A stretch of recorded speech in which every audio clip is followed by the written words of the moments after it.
Bonjour. Hi.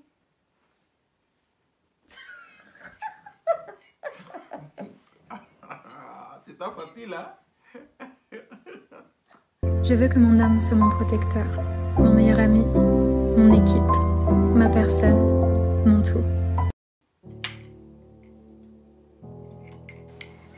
Bonjour la famille. Jumbo. Hi.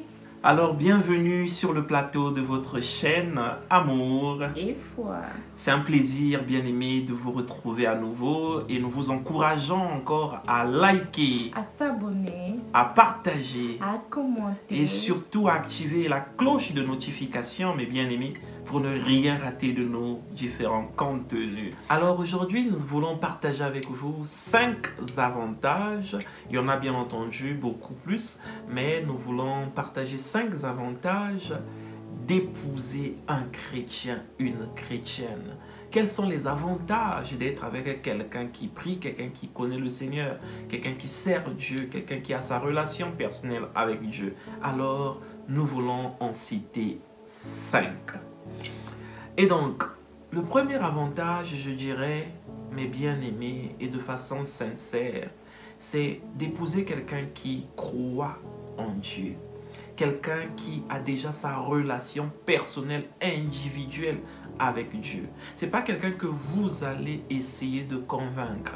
Ce n'est pas quelqu'un pour lequel vous allez auprès de Dieu, Seigneur, change-le, Seigneur, change-la. Vous faites des prières parce que voilà, vous voulez que Dieu puisse avoir sa main sur lui, que votre foi devienne sa foi. Vous voyez, ça c'est on va dire une constante... c'est un constant combat. Vous êtes toujours en combat parce que vous voyez que finalement ça ne matche pas. Vous voyez, c'est comme le jour et la nuit. Et l'avantage donc d'avoir cette personne-là qui a déjà de façon individuelle, à part vous, elle est déjà chrétienne.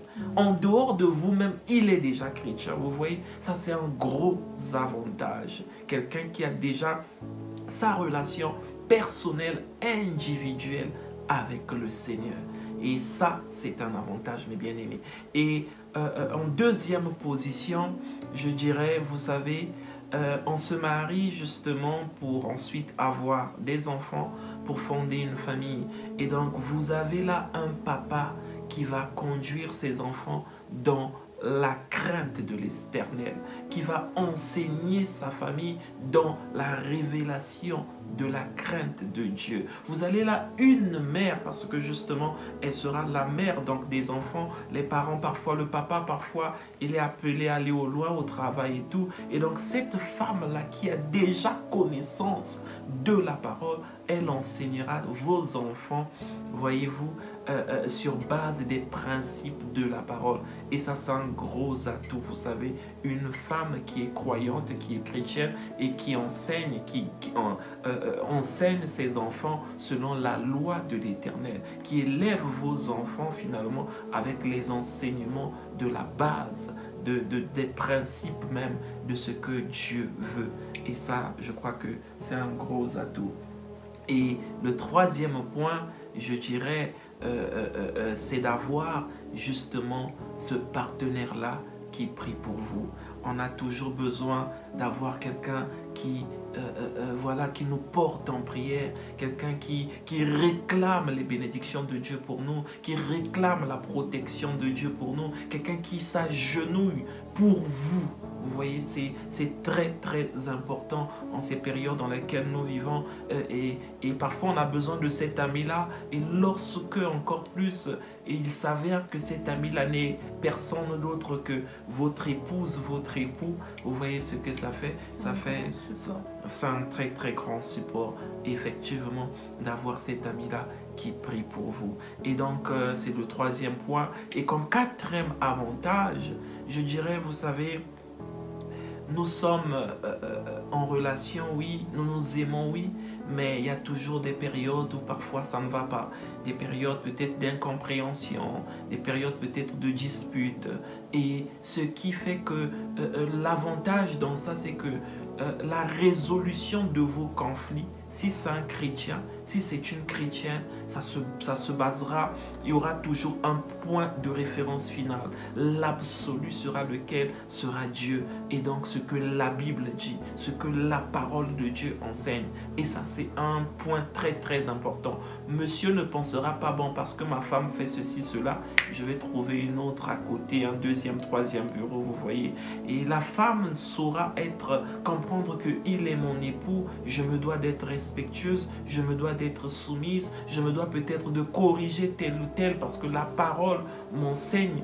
Et donc vous voyez, vous aurez tous les deux le point de référence final, la Bible. Vous n'allez pas songer à prendre autre résolution en dehors donc de la parole. Vous aurez pour absolu final, pour point de référence final, pour pouvoir régler vos conflits, et bien la parole. Parce que quoi? Monsieur craint le Seigneur, madame craint le Seigneur, et même dans ces moments où peut-être ça ne va pas, vous reviendrez toujours vers l'un l'autre pour dire, écoute, Dieu ne veut pas que nous dormions fâchés, Dieu ne veut pas que nous restions comme ça, ce conflit-là est en train de venir détruire notre foyer, ce problème-ci est en train de venir nous écarter l'un l'autre, alors revenons à Dieu, et là vous vous réconciliez, mais sur base vraiment de la parole.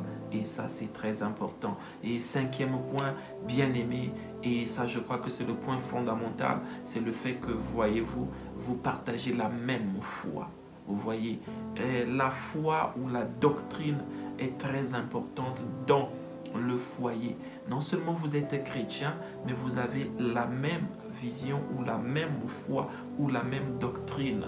Vous voyez, et quand vous avez cette même doctrine, ça vous positionne dans la mesure où effectivement vous croyez les mêmes choses. Ça, c'est vraiment très important. Ça vous aide. C'est vrai que vous êtes tous chrétiens, mais dans la doctrine, parfois, monsieur pense que, bon, écoute, moi, je peux ajouter une deuxième femme, une troisième femme. Vous voyez, il y a ceux qui croient en la polygamie, ou encore, voilà, moi, je crois que, oui, on peut croire en Jésus-Christ, mais on est chrétien, mais voilà, l'alcool, on peut boire.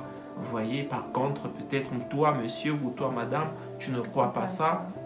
Et vous voyez, et on va apporter l'alcool dans votre maison. Bon, monsieur, lui, boit pour lui. Et il est chrétien, oui, mais il boit. Vous voyez, souvent, ça sera cause de conflits. Mais quand vous avez cette même foi, mais aussi cette même doctrine, vous voyez les choses pareillement, c'est un gros avantage dans le foyer. Voilà, donc de façon générale, je dirais avoir cette même foi-là, vous croyant en Christ, et ça vous solidifie, ça vous aide. Et donc je dirais que ce sont les 5 avantages qu'on a d'épouser un chrétien, une chrétienne. Vous avez la même réflexion sur base donc de la parole, la même vision des choses, et vos résolutions de conflits ne seront pas allées chercher quelque chose de contraire à la parole, parce qu'un ami aurait conseillé, une amie aurait conseillé, un papa aurait conseillé, mais vos résolutions de conflits seront basées sur ce que Dieu dit, sur les principes de la parole, sur ce que enseigne la parole, sur les commandements de l'Éternel. Et sur base donc de ces commandements-là, eh bien, votre foyer est mis en ordre ou est conduit. Voilà donc, mes bien-aimés, les avantages que je dirais d'épouser un chrétien, une chrétienne, en plus du fait que voilà, avec le chrétien, eh bien, la vie est un peu plus facile. Sincèrement, lorsque tu crains Dieu, elle craint Dieu, eh bien, c'est un peu plus facile, n'est-ce pas? Ainsi, que le Seigneur vous bénisse, dans l'espoir que ce petit message sera bien entendu une bénédiction pour vous. Alors nous vous disons Shalom. Shalom.